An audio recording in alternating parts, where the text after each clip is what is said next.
Now, this is a film taken by Bernard Ford, who was a parishioner who used to do a lot of movie film rather than video film in those days. He used to appear at certain parish events with a movie camera, as it was in those days.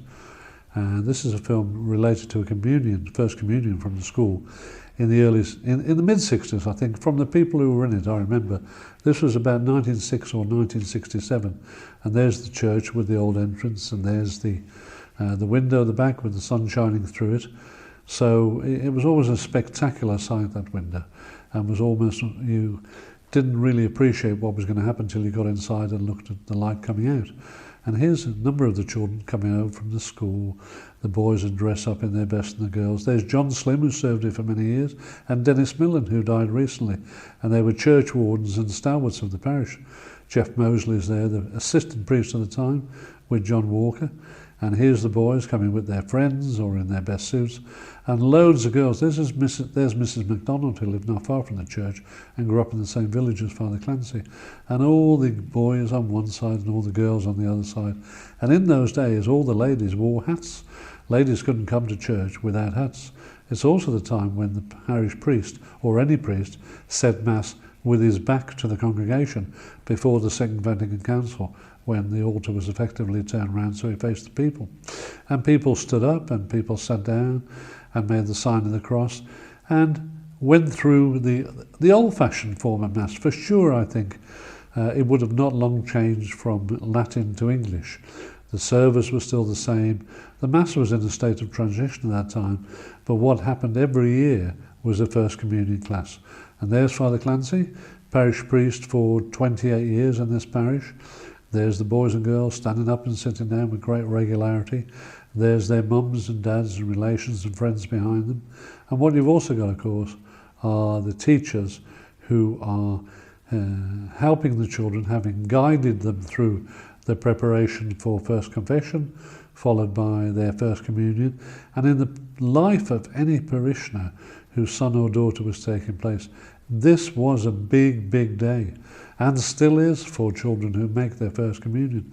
You can see the servers lifting up Father Clancy's vestment, which to many people's eyes is very old-fashioned as he faces the cross. Now, of course, he faces the people. But this big day for people was a special day.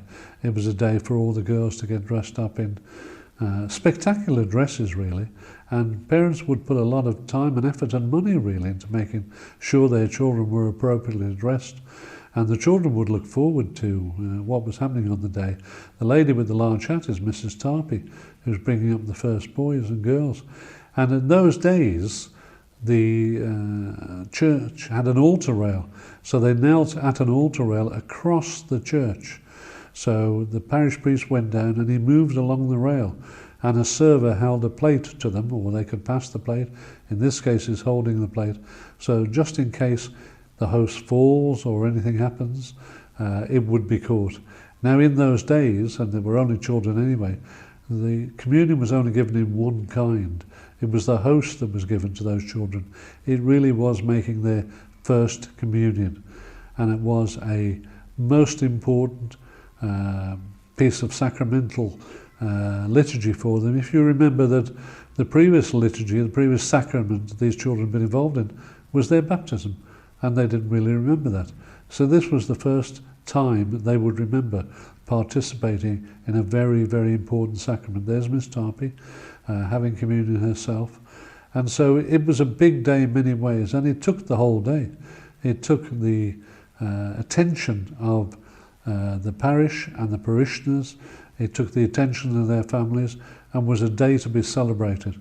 And the children, with truth, would have an expectation of some gifts, and many of those would be religious, prayer books or nurseries, and hopefully in many of their cases money. And this wasn't as at a time when people hadn't got a lot of money, and they'd spent a lot of money on preparing their children. Now it was obviously raining, because they're all coming out covered by umbrellas, and they're dashing across with their parents to the school hall, because in the school hall at that time was a special meal set aside for them. And there were lots of children who go into the school hall. The tables are set out in the hall before it was changed, and parents came in to watch effectively the children feasting on cakes. The children, to be honest, weren't that interested in sandwiches very much, but they did like the fact there was a lot of cakes. I actually remember some of these children, one or two of them. The boys, again, are sitting at their table, and the girls are sitting at their table. And it was quite different in those days. There's Sister Mary with her wimple. She was the nun in the parish at that time, the old-fashioned nun. And there's Len Howard, who was the headmaster here for 37 years, the first headmaster of the school from 1937 to about the early 60s, so and mid-60s. So their families are around them, the parents are standing at the side, the children are celebrating. But to be honest, what they're really concentrating on is watching Bernard Ford go around with the camera, taking pictures, because in those days, people taking movie film was not like today. It was quite a rare event, quite an iconic event. It had no sound. It was just a film for posterity. And he did this as a hobby. There's Mrs. Solomon, who was one of the well-known teachers at the school. There's Mrs. Byrne with her daughter, who's the son of that daughter now comes to 10 o'clock Mass here on Sunday with his child. Another example of the generational effect in this parish. There's 2 generations on film, and now 2 generations have followed them into this parish. And lots of children who would have grown up, stayed in the parish, would have moved on, moved away, who would have got married, had families of their own. And what they would have wanted to happen was they would want to get some presents. As I said, they would be nice if they're religious presents. They want to get some money. Father Clancy is signing prayer books because children would go up to him and ask him to sign the prayer book. But it was a spectacular day in the life of the parish, and lots of children will remember their first communion as one of the first major events of their life. This is a christening now. I happen to know, it says at the beginning there, whose is this christening? Well, I happen to know about this christening because I was about 16 and 17 at the time, and I was actually the godfather to the child, who was Bernadette Conifrey. And Bernadette Conifrey was the daughter, I apologise, the daughter of Kevin and Eileen Conifrey, mainstay parishioners. And I was given the honour of being the godfather because Kevin had lived with us for a number of years when he was looking for somewhere to live in Birmingham. And he'd been with us for either 9 or 11 years, I can't quite remember. So as a matter of respect, I think, to our family, he asked me to be godfather of the child. And there is Father Clancy with the font and putting the holy water on the child. That child I now know is in her mid-50s and lives in Ireland. So it was another big day for a child, but not one that she would remember, unlike the communion. Kevin Conifrey was a stalwart of the parish for many years and got married here in the early 60s, I think, or mid-60s, I think. There is Eileen, his wife, coming up with the candle, and Father Clancy to have a special blessing for the baby. And it was the first of 4 children they were known to have: Bernadette, Teresa, Kevin and Michael. And there is the crowds coming out of church. So while it was a special day for the baby, it was particularly a special day for the family, because in this case it was the firstborn and the baptism of that firstborn. So jumble sales. Jumble sales were things that I suppose today they would be like car boot sales. They weren't car boot sales because nobody had cars. They were jumble sales set out in the playground, and there'd be lots of games there, and there'd be tables set out with things people bought. Now you've got to remember, one person's, no one say rubbish, but one person's discard is attractive to somebody else, and so people would bring things they were no longer using, and other people would turn up to buy them. And it goes on to this day. At Christmas we have the Christmas Bazaar, where people donate goods that they no longer need, and they are sold by other people. And also in the playground in this summer you can see there's a game of bingo taking place for young and old, parishioners, children. Bingo is a game where you mark a card and hopefully win if you get all the numbers come out. So that was taking part in one part of the playground, and funnily enough that is Len McCarthy, the bingo caller, who's Kathleen McCarthy's dad. And he was also a stalwart of the parish. So again, a generational thing. People are playing bingo in one area, people are buying things in another area, people are playing games of chance really in another area. Again, it was a time in which parish people took part and came together. And very much the theme of this parish is people coming together and people doing things together and people creating things together for the good of themselves as people and for the good of the parish in order to, let's be honest, raise money to help us continue to develop. And children love these sort of events because they're quite different. It takes them away from what is today video games, computer games, because they didn't exist in those days. There's the game where you put the try to go all around the metal with the ring and so an alarm wouldn't go off. There's somebody marking the bingo card. There's Sister Mary marking a bingo card. There's the bunting in the playground.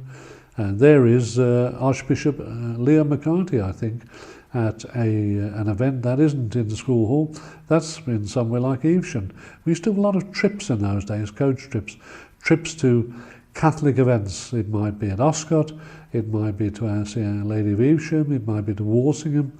But what you had was, just like people came together in a parish, parishes would come together and turn up to Catholic events, and there would be hundreds, sometimes thousands of people. And there would be multifarious events where there would be prayers and celebrations, and in this case, people cooking and handing out hot dogs and beef burgers. And again, it was a coming together. There's the bishop having opened the ceremony. We're moving up. There's Father Clancy, our parish priest, greeting him, because the clergy would have tended to known each other for many years. And Father Clancy would have been a well-known parish priest in the diocese. There's the children who are doing something quite different probably to the parents, eating, drinking, playing games, coming together, showing each other what they've won. Oh, there's a goldfish, that's for sure. I doubt that's still with us. There's people giving, it looks like they started dancing, but actually it's a judo demonstration, because people put on all sorts of demonstrations and events of things that in those days would have been quite unusual to people, where you didn't have the breadth of things televised today, which you did. And young boys who are learning judo would have given demonstrations. And in fact, there in the St John's Centre now, in the parish hall effectively, there are several nights a week, there are children learning unarmed combat and martial arts in the same way that tradition is carried on.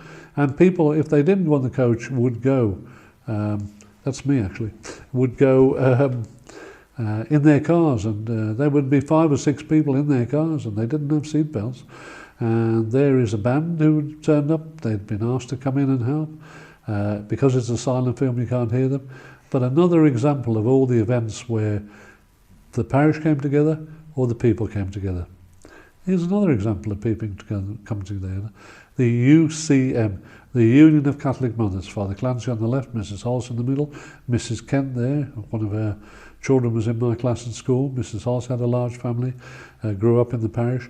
Mrs Hollis organised the Union of Catholic Mothers to allow mothers who quite often were at home and often not working to come together and meet each other, to talk about things, talk about how they could help, how they could get together, to learn things in many cases, to offer to help the parish, to offer to become part of an organisation that they together came out, in this case, to clean the church.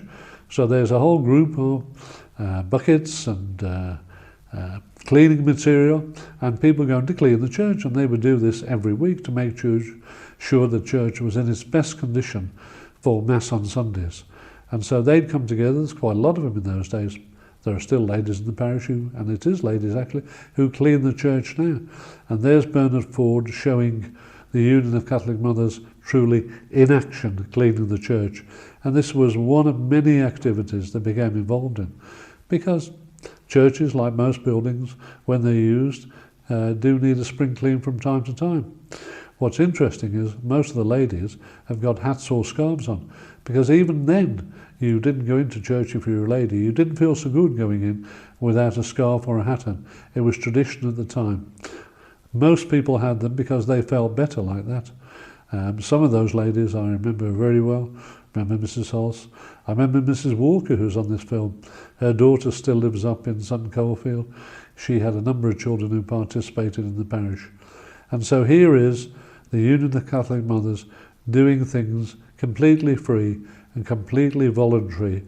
They're doing things that need doing and which the church could not afford, or the parish could not afford, to pay people to do.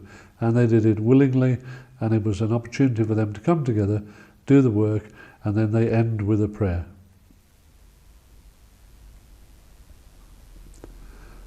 Mrs. Kent in the middle. Spectacular story about Mrs. Kent, actually, and her family, which I won't repeat on film. Quite sad.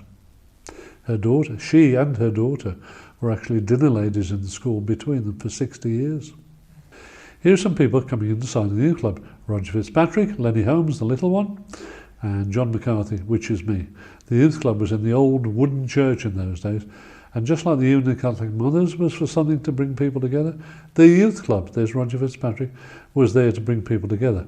And in the background you see people dancing to, I suppose in those days, what was deemed pop music. Here's some girls playing table tennis, and so round the old wooden church were a whole number of people. There's Chrissy Hulse setting out the balls for the small snooker table at the time. And so you'd have the boys who would play snooker or billiards, table tennis, the girls would play table tennis, the girls like dancing, but there's probably more girls would have danced there than boys. They did have youth club dances, they did have events where they got together, all monitored very well, funnily enough, in those days. There's Kenny Hannon, who was in my class at school, lived across the road at 155 Warren Farm Road, one of 7 children. Very tame dancing, it seems, these days. There's Margaret Hulse and her friend, who I don't know. There's Frank O'Shea, who was killed in a car crash at 28.